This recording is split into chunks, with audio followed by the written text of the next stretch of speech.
what happened on Tuesday's TUSD board meeting?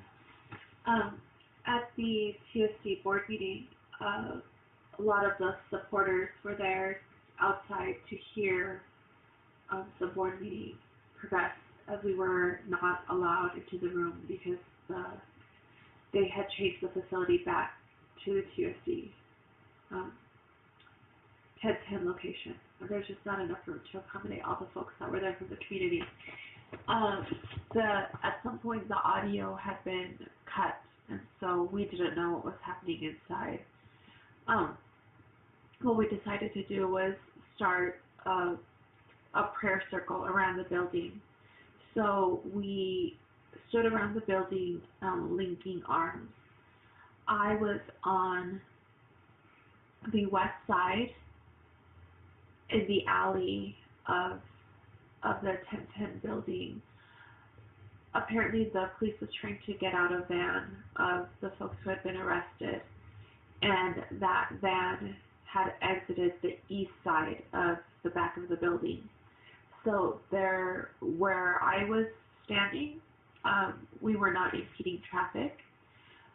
We were just there with our arms linked. We were singing some spiritual hymns. It was all very peaceful, all very loving, and so we sat down with our arms linked, and without a warning, the Tucson police officers charged us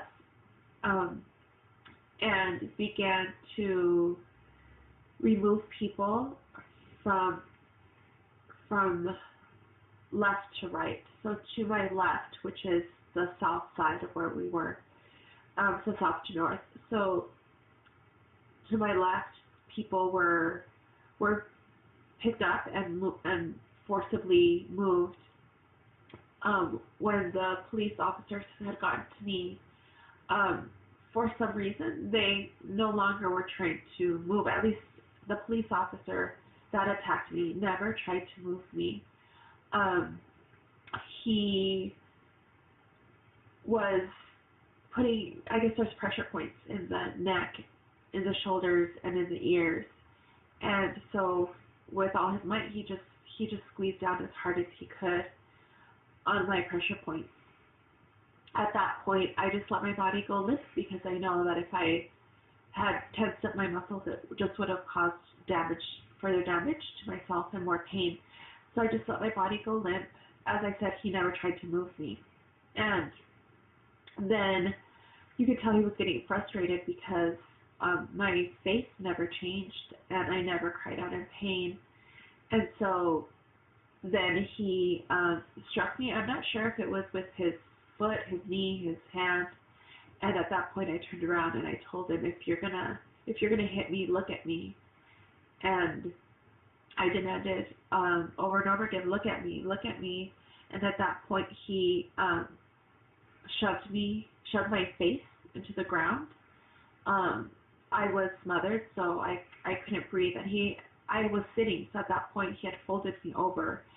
His knees were on my back, and he was kept shoving my face into the ground. And so I managed to squirm out of his grip, and then he once again proceeded to use my pressure points. Again, during this whole time, I had let my body go limp to make sure that it wouldn't hurt as bad. The only time that I struggled was when he had my face down, when he was holding my face down. And he was holding me by the back of my head. So then the police, they had backed off.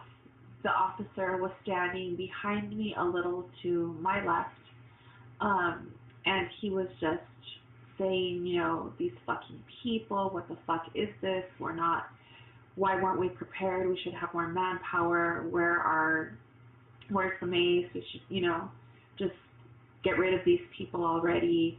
When we debrief tonight, I'm going to make sure that we talk about this. We need to be more prepared to deal with these fucking people. And then he said something that, I mean, that knocked the breath out of me. He said we should just shoot at them. that would get them to disperse.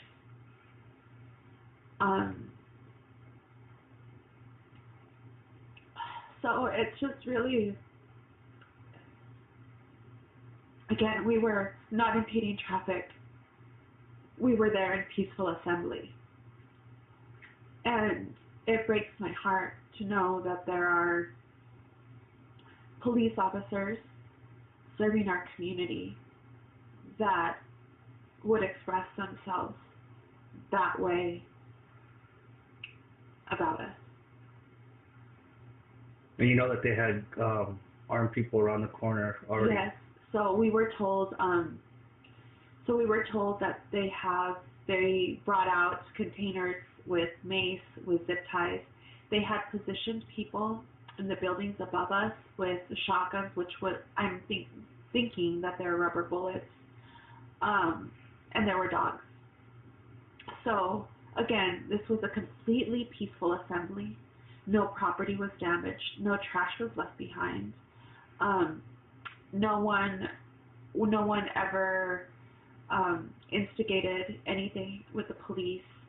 If the police presence would have not been there, this would have gone on. We would have heard the meeting. Everything would have been peaceful, and we would have all gone home. There was nothing that the police added as far as security because there was no crowd control needed. And it seems the only people were hurt because of the police, not because of the protesters. Right. The only violence that took place that evening was the violence that the police did against us. Which, again, I would love to know why. I don't understand why. If we're there in peaceful assembly, we're not in anyone's way. We're not impeding traffic. We're not. Why? Why? Mm-hmm.